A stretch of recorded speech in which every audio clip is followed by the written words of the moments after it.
দেখেন, ইসরায়েল কত বড় ক্রিমিনাল। সৌদি আরবে মার্কিন দূতাবাসে হামলা হয়েছে, সেই হামলার দায় ইরানের উপরে চাপানোর চেষ্টা করছে। ইরান বলছে যে আমরা নিশ্চিতভাবে জানি যে ওই হামলা আমাদের কাজ না, এটা ইসরায়েলের কাজ। ইরান এই কথাও বলছে যে আমরা কোথায় কোথায় আমাদের লক্ষ্যবস্তু সেটা নির্ধারণ করা আছে, তার মধ্যে মার্কিন মানে সৌদি আরবে অবস্থিত মার্কিন দূতাবাস নেই। এখন প্রশ্ন হলো, সৌদি আরবে মার্কিন দূতাবাসে কেন এই হামলা হলো? ইসরায়েলের লক্ষ্য হচ্ছে এই যুদ্ধে যাতে আমেরিকা আরো ক্ষুব্ধ হয়, আরো ব্যাপকভাবে হামলা চালায়, সেই সঙ্গে সৌদি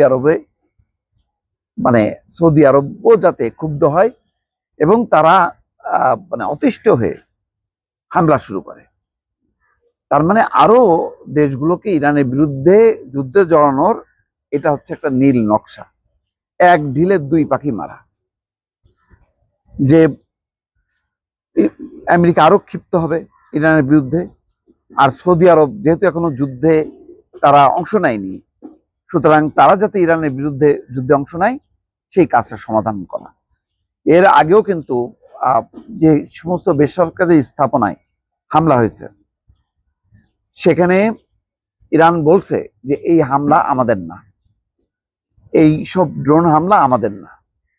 তার মানে এই চালাকি করে করে হয়তো মার্কিন স্থাপনা লক্ষ্য করে হামলা চালাচ্ছে ইরান।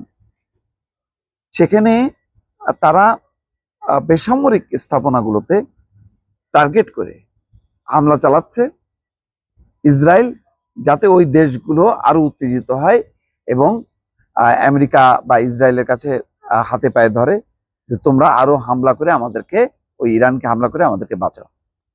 সৌদি আরবের রাজধানী রিয়াদে মার্কিন দূতাবাসে হামলার ঘটনায় ইসরায়েলকে দায়ী করেছে ইরানের Islamic revolutionary guard corps IRGC জনসংযোগ শাখা বলছে এই হামলার সঙ্গে ইরানের সশস্ত্র বাহিনীর কোনোভাবেই কোনো সম্পর্ক নেই, বরং মধ্যপ্রাচ্যে জায়নবাদী শত্রু ইসরায়েলের যে কৌশল, তাতে এটি নিশ্চিতভাবেই তারাই ঘটিয়েছে। বিবৃতিতে বলা হয়, ইরানের সশস্ত্র বাহিনী তাদের লক্ষ্যবস্তুর তালিকা আগেই নির্ধারণ করে রেখেছে। এছাড়া প্রতিবেশী এবং মুসলিম দেশগুলোকে এই অঞ্চলে ইসরায়েলের অস্থিতিশীল কর্মকাণ্ড সম্পর্কে প্রয়োজনীয় সতর্ক বার্তা দেওয়া হয়েছে। একই সঙ্গে মধ্যপ্রাচ্যের দেশগুলোকে যুক্তরাষ্ট্র ইসরায়েলের যৌথ ষড়যন্ত্রের বিরুদ্ধে সতর্ক থাকার আহ্বান জানানো হয়েছে। তার মানে দেখেন যে ইসরায়েল কি কি করতে পারে মধ্যপ্রাচ্য জুড়ে বিভিন্ন আরব দেশগুলোকে ক্ষিপ্ত করার জন্য, সেটার ব্যাপারে আগেই সতর্ক করছে ইরান। তার মানে ইরান একই সঙ্গে মধ্যপ্রাচ্যে মার্কিন স্থাপনা যেমন প্রতিষ্ঠান, ব্যক্তি এবং স্থাপনা লক্ষ্য করে, ঘাঁটিগুলো লক্ষ্য করে যেমন হামলা চালাচ্ছে, তেমনি একই সঙ্গে তারা এই দেশগুলোকে সতর্ক করছে যে ইসরায়েল কি কি করতে পারে এবং আমেরিকা কিভাবে সায় দিতে পারে। একসঙ্গে দুই দায়িত্ব পালন করতেছে ইরান। দর্শক।